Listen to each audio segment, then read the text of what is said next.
Қазақстан тәуелсіздігінің тарихы таза парақтан бастала салған жоқ. Оның өзі ежелгі дәстүрі бар. Бүгінімізді бағалау үшін де, болашағымызды болжау үшін де бізге өткен тарихымызды таразылап отыру керек. Нұрсұлтан Назарбаев. Ассаламағалейкум, құрметті отандастар. Шыңғысхан бабамыздың қазақ екені рас па? Бабаларымызды моңғол деп, немесе өзге ұлт өкілдеріне жатқызып, олардың рухын қорлап, осы күнге дейін өзіміздің тарихымызды неге өзіміз жақсы білмейміз? Міне бүгін осы мәселе төңірегінде әңгіме жүргізейік ағайындар. Тәуелсіздігіміздің 30 жылдығы қарсаңында осы бір мәселе өте өзекті болады деп сенемін. Міне Аллаға шүкір, тәуелсіздігімізді алғанымызға 30 жыл болыпты. Десек те осы күнге дейін Шыңғысхан бабамыз жайлы әңгіме қозғағанда, кеңес үкіметінің көзін көрген ағаларымыз Шыңғысхан жауыз болған, ол қанішер болған, ол қазақты қырған деген сияқты әңгімелерді көп естеміз. Ал кейбіреулері бұл мәселені тіпті қозғағысы келмейтіндері көп. Енді міне қой үстінде бозторғай ұялайтын заман келгенде, аспаны ашық азат ұлттың ұландары осы тақырыпты неге қозғамасқа? Неге бабаларымыздың тарихын қайта жандандырып, ұлттың рухын неге көтермеске? Осы күнге дейін Шыңғысханның ұлты моңғол деп жүргендер аз емес. Олар бабаларымызды моңғол деумен олардың рухын қорлап жатқанын түсінеді ме екен? Ал енді Шыңғысханның ұлты кім деген сұраққа тоқталайық. Біздің негізгі мақсатымыз оның ұлтын біреуге дәлелдеу емес. Дегенмен төменде келтірілетін ақпараттарды оқу арқылы Шыңғысхан бабамыздың ұлты кім болғанын өздеріңіз-ақ жақсы түсініп аласыздар деген ойдамын. Ал енді бірінші кезекте оның ата қонысы мен мекендеген жерлері жайлы әңгіме айтайық. Оның ата қонысы мен мекендеген жайлары жайлы өте көп ақпараттар бар.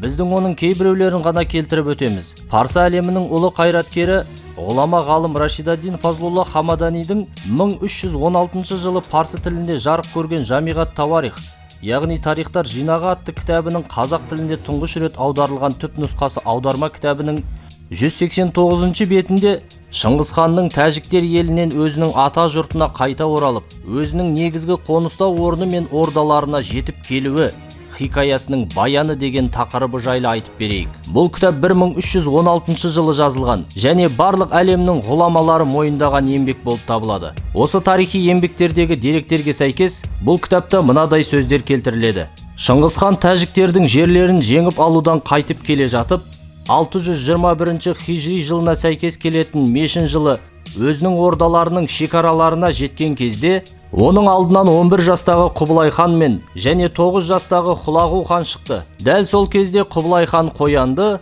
ал Құлағу хан киікті ұйғырлар уәлаятына жақын жердегі Наймандар уәлаятының шекарасындағы Мәтәміл құжынға жақын маңдағы Іле өзенінің арғы жағындағы Айман үй мекенінде атып алған еді деп баяндалады.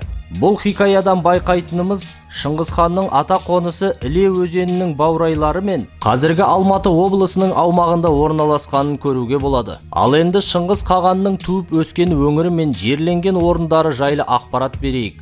Салыстырмалы түрде айтқанда Шыңғысханның билігі ұзақ әрі мазмұнды, бақытты да баянды болды деп айтуға болады. Ол өзінің өмірінің нұры сөніп келе жатқанын байқаған тұста, өлім оны үй төсегінде қарсы алуын қаламай, балаларына соңғы өсиетін айтып, Нангиясқа қарай жорық бастап шығып кетеді. Ол жақта әлі азат етілмеген Жұрша мен Нангияс және Таңғұт иеліктерінде қалған жерлер бар еді.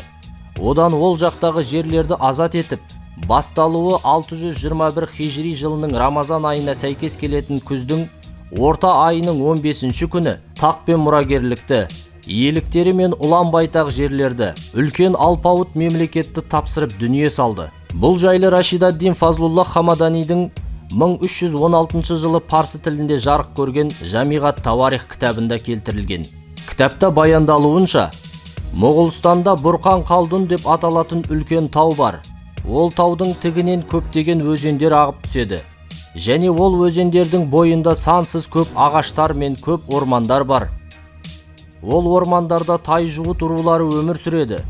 Шыңғысхан өзінің жерленуі үшін сол жерден орын таңдап, біздің және біздің ұрығымыздың жерлену орны осында болады деп бұйырған еді деп келтіріледі. Ал енді оның туып өскен жеріне тоқталайық. Оның туып өскен өңірі жайлы қазақтың ұлы қайраткері Шәкәрім Құдайбердіұлы атамыз өзінің қазақтың түп атасы өлеңінде ақпарат беріп кеткен. Оған сәйкес ол Бүлін жылдық деген жерде дүниеге келген деп келтіреді.